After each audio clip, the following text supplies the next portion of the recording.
juga ya sarang tawonnya. Gimana ya cara buatnya? Weh, tolong weh. Aduh. Tolong. Kenapa itu? Pipinya apa merah gitu? Kok habis keroyok? Keroyok sama siapa? Sama warga, aduh. Sama warga. Warga mana? Bilang sama aku. Warga tawon. Waduh, warga tawon. Mana berani aku. Tapi kalau dilihat-lihat sarangnya gede juga ya. Iya, aku lagi mikirin gimana cara mereka buat sarangnya. Tapi kamu tahu nggak? Dari situ kita bisa mengerti perkembangbiakan lebah melalui pola bilangan. Pola bilangan apa lagi tuh? Iya, pola bilangan itu. Udahlah, nggak usah mikirin pola bilangan lah. Nih, mending ngobatin dulu nih. Oh iya deh, lagi merah. Ayo.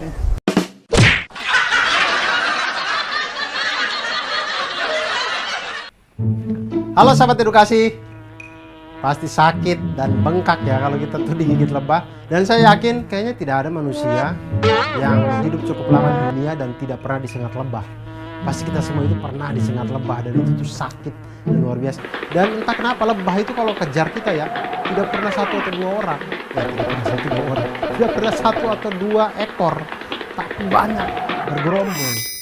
Kadang-kadang saya berpikir lebah itu kok bisa sebanyak itu, apa mereka tidak ikut KB ya, keluarga berencana atau apa begitu. Nah ternyata ada fakta unik di balik banyaknya lebah. Jadi dalam satu koloni madu hanya ada satu ratu lebah. Hanya ada satu ratu, karena kalau ada dua ratu berarti mereka akan bertengkar itu. Jadi ada satu ratu lebah. Lebah ratu betina hanya bisa menghasilkan keturunan apabila kawin dengan lebah jantan pekerja. Semua lebah jantan adalah lebah pekerja. Dari perkawinan ini hanya bisa menghasilkan keturunan berupa lebah betina pekerja atau lebah betina ratu. Jadi kalau dia lahir tidak jadi ratu ya dia pekerja gitu. Ya salah dia kenapa jadi pekerja. Pokoknya takdirnya kalau jadi ratu ya jadi ratu, kalau jadi pekerja ya dia pekerja. Sedangkan lebah betina pekerja hanya bisa menghasilkan keturunan lebah jantan pekerja tanpa perlu ada perkawinan. Jadi lebah betina pekerja itu nanti anaknya akan menjadi pejantan pekerja.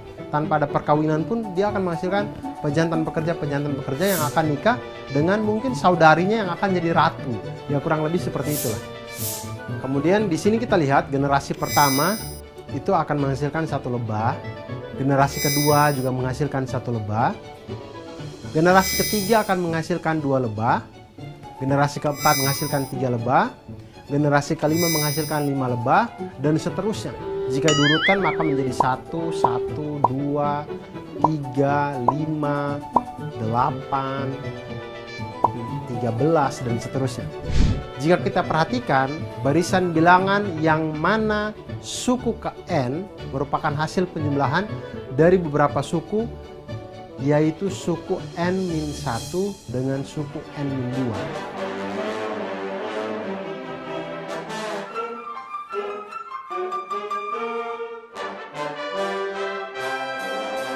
Nah, pola bilangan ini dikenal dengan pola bilangan Fibonacci.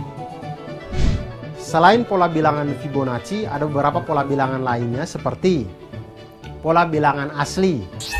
Pola bilangan asli genap itu 2, 4, 6, 8, 10. Kemudian pola bilangan asli ganjil 1, 3, 5, 7, 9. Ya kita pasti hafal, apalagi orang Jakarta karena ganjil genap di mana-mana.